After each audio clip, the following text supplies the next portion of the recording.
Good morning, folks. This is Mark Kelly once again with the Marketing Can Work live YouTube podcast every Monday through Friday at 9 a.m. And as you know, marketing for your business should be like the cream in your coffee. You can see that? Touches everything.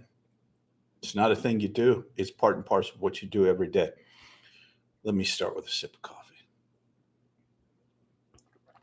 Man, that's good. As always, I've done extensive work. I have my notes.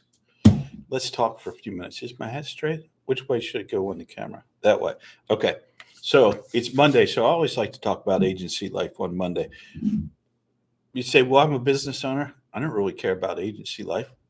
Well, you should, because at some point you're going to work with them. It's really an interesting thing because people engage with agencies in different ways, but they engage with them because they need marketing expertise that they don't have in-house, they don't have themselves, or they don't want to devote the time to it.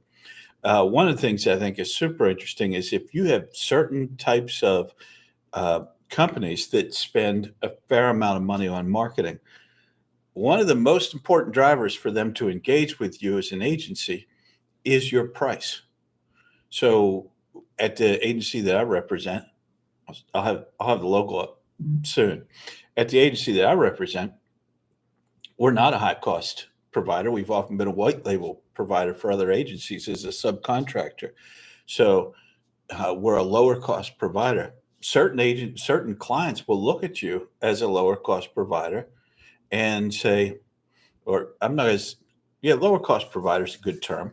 It's not cheap. We don't do anything cheap, but a lot of companies will look at you if they're a larger company, or even if they're not a huge company, but have the budget, they'll look at you and say, you don't charge enough.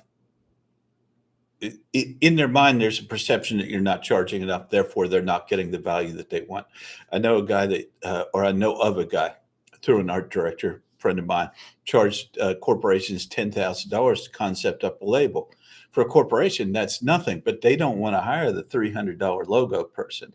They want the person that comes in, talks the logo branding talk, and trust me, branding people get super excited about logos. I myself did my first $100,000 in business with the agency with a $5 logo off of Fiverr. So, I don't get caught up. Now, since then, we've obviously redone it. We've got marketing that works, and you are on the Marketing Can Works live YouTube. So things have changed a little bit.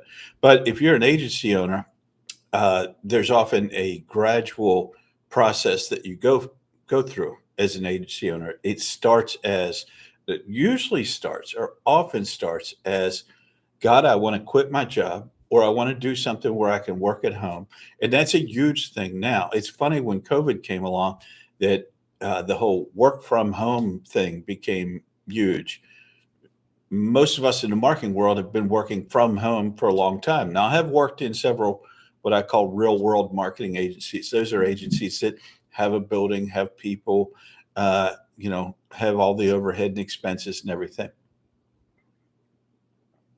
Let me talk about those first. Those are, of course, going to be your highest cost agencies because they've got full-time staff, they've got a building to pay for, they've got insurances, they've got HR managers, they've got all the standard things that a business has. So they're typically going to be a higher cost agency. And not only are they a higher cost agency, but it is my personal experience that they are a lower output agency. I would say that the vast majority of my time spent at the agencies that I worked with, the real world agencies, to remain nameless, maybe I'll name them later. We did a lot of meetings, billed to you. Thank you very much. And oftentimes those meetings were with 3, 4, 5, 6 people in, all of them with an hourly rate, all billed to you, the client. Now, were some of those needed? Maybe. Could some of them have been streamlined? Yes. Could some of them been eliminated? Oh, hell yeah, absolutely. So that's typically what you run into when you work with a real world agency. I'm not saying that's 100%. I'm saying it's my experience. I'm saying it's the experience of a lot of people that I know and work with. So one of the advantages of working with A contractor, or B, an agency, and I'll go into the difference in a second, is that they're working remotely. Their overhead costs are low. Your overhead cost as an agency, depending on whether they have contractors or employees, is going to typically be lower. You don't have building costs. You don't have all the things that are associated with the building cost. You typically don't have, if you're working with contractors, you typically don't have the HR infrastructure and some of the other expenses that go with employees, and you tend to be leaner. Your primary costs are people and software, because there's a lot of software that you need to run an agency. And I'll probably end this stream on that note, because there is a lot that goes into running an agency. You have to think about it. So you've got your real world agencies over here. Boom. Typically expensive, but you can drive to their office, and it's usually you're going to engage with them if you're a bigger company, or if you want to do face-to-face with somebody and you've got a larger budget. So then you've got your digital agencies that exist primarily online. They're remote agencies. They probably have an owner. They probably have operations people. They have project management people. They've got skill sets in whatever it is they do. They may have skill sets in social, in web design, in SEO, whatever it happens to be. They also probably sub out some of their work to subcontractors, which is actually a good thing to you, because if they're web design people and all their clients keep asking for Google Ads, they'll come to someone like us to do their Google Ads. It's a win-win. You get a better quality of work because your typical web design person doesn't know a whole lot about keyword matches and match types and how to set up a campaign effectively, which I'll go into tomorrow. Tuesday is always tactic day, so I'll talk about Google Ads tomorrow. But so you work with a real world agency, one choice, a digital agency, remote agency, as I'll call it. Now, there's a third choice, and then so I'll call that choice 3, and then there's choice 3.1, which is where a lot of you end up at. You don't really know it as clients, but I'll talk to you guys that are agency owners or contractors or people with skills that you charge for about how to move from 3.1 up to 2, which is actual agency. Sorry if that was confusing. That really calls for more coffee.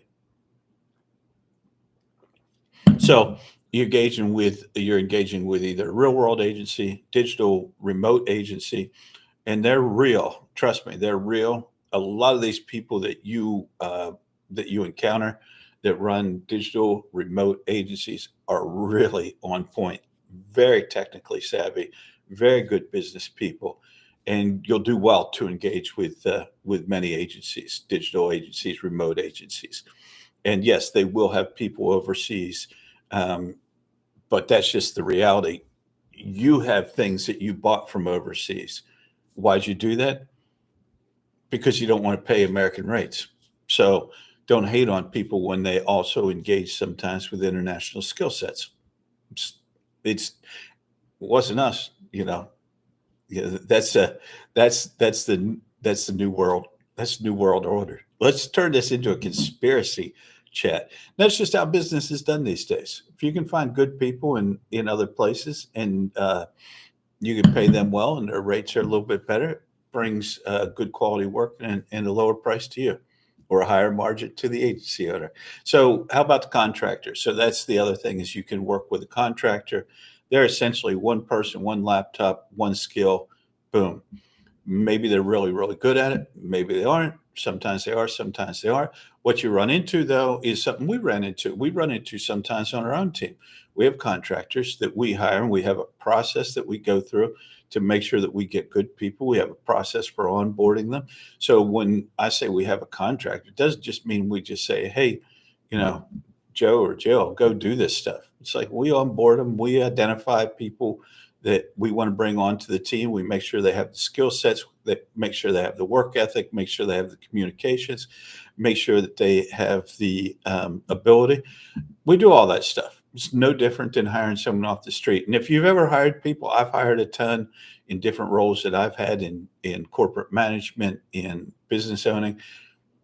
Hiring people is always a crapshoot. It's actually, hiring contractors is way easier than hiring employees. And I'll get into that another time, but it's way easier. Trust me. So you've got a contractor. They're really, really good at what they do. You really like them. You're personable. You can boss them around. That's what happens a lot with contractors. When I first started out, it was me and a laptop, and there was just a lot of people that are like, Mark, do this, do this, do this, do this. So the myth of I'm going to start a business so I can work for myself, it's a myth, folks.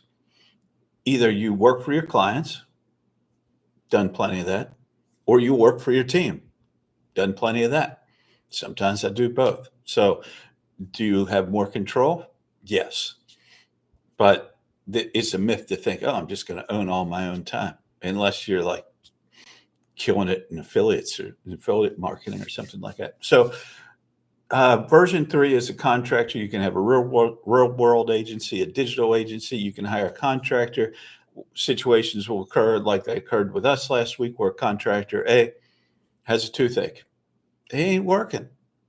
The good thing is, because of how we structure ourselves, we have a team, and we don't bring on one person to do a particular skill set. So if someone's working on client work and they have a toothache, you can't just tell the client, sorry, Joe's got a toothache, we'll talk to you next week. No, you bring on your other person who already knows what you do and how you do it. So, we use contractors as well. But if you are single sourced to a contractor, remember that contractor is either going to get a better offer, they're going to get sick, they're going to have a wedding, they're not going to be available to you. They might just get tired of you and choose to work with someone else. So keep in mind that when you have a contractor, it's a lot like having a job. You can lose everything in one decision. So if you do hire contractors, maybe you want to hire different contractors with different skill sets for each thing. One website person, one PPC person, one SEO person, but that's a lot to manage. In that case, you could always get what's called a fractional CMO, chief marketing officer. They're fairly expensive, but you could just say, okay, I want you to hire these people. I want them on the team, but you manage them. So what's the 3.1? So you have contractors out there, and they are an agency. They have a website. They talk about the things that they do, but they're one person. They're trying to grow into agency level, and that is often a difficult process. And I'm going to speak directly to those people, because if you want to grow from contractor to agency, you're going to have to do a couple of things. One is you're going to have to develop standard operating procedures, not perfect ones. You're going to have to develop them. You're going to have to get them in place. Perfection is the enemy of good. Remember that. Get some standard operating procedures. Productize your service. You can't scale. You can't teach others without productizing your service. Number 3, hire a project manager, even part-time, before you do anything else. You don't want to hire another you. Everyone makes the exact same mistake. I'm a PPC guy. I'm busy. I'm slammed. What I want to do is hire another PPC person, give them some work, take it off my shoulders. No, you didn't take anything off your shoulders. Now you have to train that person. Now you have to answer their responses. Now you have to follow up on their work. You just gave yourself more work. Get a project manager, part-time. Put them in charge of you. Tell them, lay out my projects, lay out my tasks. Then you bring someone else in. Project manager assigns things to them, and you've already got everything worked out. So that's how you grow from contractor to agency. So keep in mind, folks, when you're hiring a contractor, there are some disadvantages. There's disadvantages to hiring that expensive real world agency. There are minor disadvantages to a digital marketing agency that mainly come around the quality of the work. How do you know if they're good at what they do?